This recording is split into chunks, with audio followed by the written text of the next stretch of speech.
믿습니다. 우리가 사순절의 새벽을 깨우는 첫날입니다. 우리 주 예수 그리스도의 은혜와 평강이 이 사순절의 새벽을 깨우는 우리 모든 성도들에게 함께 하시기를 간절히 축복합니다. 우리 인사하겠습니다. 축복 받으십시오. 축복 받으십시오. 축복 받으십시오. 고맙습니다. 네, 감사합니다. 가슴이 뜨겁습니다. 이 설 명절에 사순절 첫날 이렇게 많이 나오실 줄 몰랐습니다. 하나님께서 이번 사순절 감람산 기도를 통하여서 우리 기도가 응답받고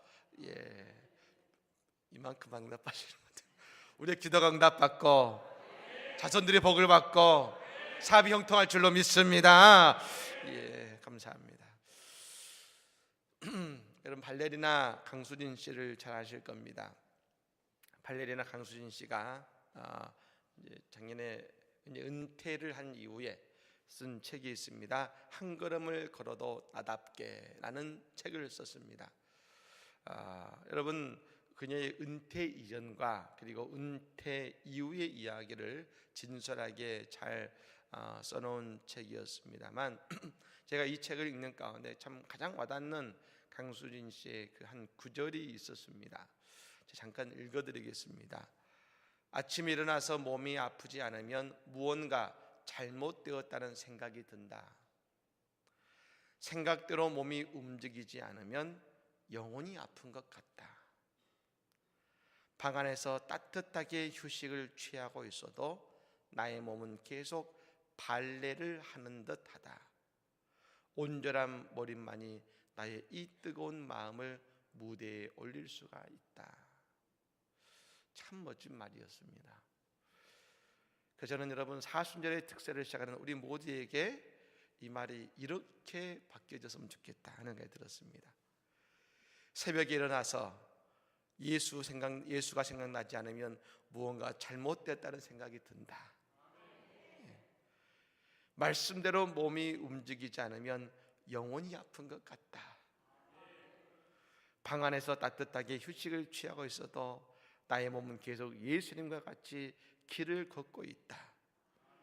사순절에 기도가 깊이 몰입하는 것이 나의 이 차가운 인생을 뜨겁게 일어나게 할 수 있을 것 같다. 이 사순절 감람산 기도를 통해서 예수와 함께 뜨겁게 일어나는 우리 모두가 되기를 간절히 축복합니다. 작년에 감람산 기도에 우리가를 통해서는 에베소서를 보았습니다. 에베소서는 교회가 무엇인가를 깊이 통찰하는 시간이 되었습니다. 올해는 이 바울 서신 중에 바울 서신이라고 불리는 이 책이 바로 이 갈라디아서입니다. 그러니까 바울 서신에 이렇게 쭉 있습니다만 그 가운데 가장 최고의 바울 서신이 뭐냐 했을 때 학자들은 이 갈라디아서를 여러분 말하는 것이죠. 말 그대로 여러분 우리는 이번에 이 갈라디아서를 통해서 은혜를 우리는 한번 나누고 싶은 것입니다. 갈라디아서는 우리가 아는 것처럼 갈라디아 교회에 보낸 이 바울의 편지를 뜻합니다. 흔히 갈라디아서를 교리서라고 합니다. 교리서. 바울이 써낸 교리서는 대표적으로 두 가지가 있습니다. 로마서가 있고 갈라디아서가 있습니다. 그런데 여러분 이 갈라디아서는 이 종교개혁자 마틴 루터가 가장 사랑했던 책이 바로 이 갈라디아서였던 것이죠. 우리가 봤던 에베소서는 여러분 특별히 작년에 봤지 않습니까? 그건 존 칼빈이 가장 사랑했던 책이 에베소서였습니다. 여러분 우리는 사실은 작년부터 올해까지 위대한 종교개혁자들의 가장 즐겨보았고 사랑했던 책들을 이 감람산 기도에서 우리가 한번 깊이 묵상하고 함께 은혜를 받는 것입니다. 이 마틴 루터는 대단한 문학가였고 주석가였습니다. 마틴 루터의 주석서는 지금도 아주 유명합니다만 여러분 로마서는 총 16장으로 되어 있고 갈라디아서는 6장으로 바뀌는 이 로마서에 비하면 한 3분의 1밖에 되지 않는 짧은 여러분 책입니다만 이 마틴 루터의 주석서를 보면 갈라디아서가 이 로마서보다 2배 더 많습니다. 훨씬 더 두껍습니다. 그만큼 마틴 루터는 갈라디아서가 중요한 책이다 강조했던 것이죠. 그래서 여러분, 이 갈라디아서는 오직 믿음으로 구원을 받는다, 오직 은혜에 대한 말씀을 우리에게 해주고 있는 것입니다. 그러면 여러분, 우리 교회의 올해 주제인 오직 은혜로라는 말씀이 특별히 이 갈라디아서를 통해서 우리에게 깊이 묵상되어질 줄로 믿습니다. 일단 도대체 왜 바울 사도는 갈라디아서를 쓰게 되었는가? 우리가 이제 처음에 시작했지만 개괄적인 얘기를 잠깐 해보면 이것입니다. 바울 사도가 갈라디아 지역에 가서 이 복음을 전하고, 그리고 교회를 세우고 여러 교회를 세운 다음에 그곳을 떠나서 이제 그 전도여행을 모두 마치고 안디옥으로 돌아갔는데, 안디옥에 가서 들려오는 소리가 있습니다. 바울이 떠난 이후에 얼마 지나지 않아서 여러분, 유대 그리스도인이 찾아왔는데 그들이 와서 바울이 전한 것과 다른 복음을 그 교회에 전하기 시작했던 것입니다. 그들의 요지는 이것입니다. 그 엉뚱한 복음, 다른 복음의 요지는 이것이었는데, 당신들이 그리스도인이 되기를 원하느냐? 그럼 먼저 유대인이 되라. 유대인이 된 다음에 먼저 유대인이 되어야 되고, 그 이후에 그리스도인이 될 수 있고, 그렇게 되는 것이 맞다 라고 그들에게 또 다른 복음을 전한 것입니다. 그러면서 또 이 바울의 과거를 떠버린 것이죠. 바울은 사도가 아니다. 진짜 사도는 누구냐? 12사도만이 진짜다. 바울은 가짜다. 그건 사도가 아니야. 더욱이 바울은 원래 예수 믿던 사람들을 박해했던 사람이고, 심지어 성자와 같은 스데반 집사를 죽이는데 맨 앞에 섰던 사람이 바울이다. 그러면서 바울에 대한 부정적인 이야기를 통해서 교회에 어려움이 오고, 그 교회를 설립한 그 바울 사도에 대한 그 불신, 그리고 잘못된 복음이 들어가자 그들의 믿음이 흘린다는 것입니다. 그런가? 우리가 유대인이 먼저 돼야 되는가? 믿음이 흔들린 것이죠. 그러자 여러분, 이에 대해서 바울 사도는 뭘 말한, 이번 갈라디아서를 통해 말하는 것입니다. 아니다, 그게 아니야. 구원은 오직 믿음으로 말미암아서 하나님의 은혜로 얻는 것이 구원이다. 우리의 행위가 아니야. 오직 믿음이고 오직 은혜로 받는 것이 구원이야. 그 진리를 이 갈라디아서를 통해서 선포하고 있는 것입니다. 그러면 먼저 오늘 본문을 우리는 보면 바울 사도의 첫 인사와 같은 말씀입니다만, 왜 바울 사도가 위대한 사역들을 해낼 수 있는지에 대해서 저는 오늘 이 인사말 속에서도 저는 발견할 수 있었습니다. 왜 바울 사도는 위대한 사도인가? 우리는 아주 단순한 가지 사실을 저는 발견할 수 있었습니다. 그것은 뭡니까? 이 인사말을 봐도 바울은 오직 한 가지밖에 없었습니다. 바울은 예수밖에 없었습니다. 예수밖에. 흔히 세상 사람들이 속되게 하는 말로 바울 사도는 예수에게 미쳐 있었습니다. 왜 바울 사도가 가는 것마다 교회를 세울 수 있었을까요? 오직 예수만을 바라보고 예수만을 드렸기 때문에 그런 것입니다.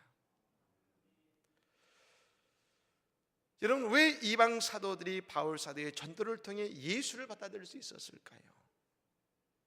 바울 사도는 강하고 날카로운 여러분 바늘과 같이 오직 한 가지만 강하게 그 폐부를 뚫고 들어가 전했습니다. 그것이 뭐냐면 오직 예수였습니다.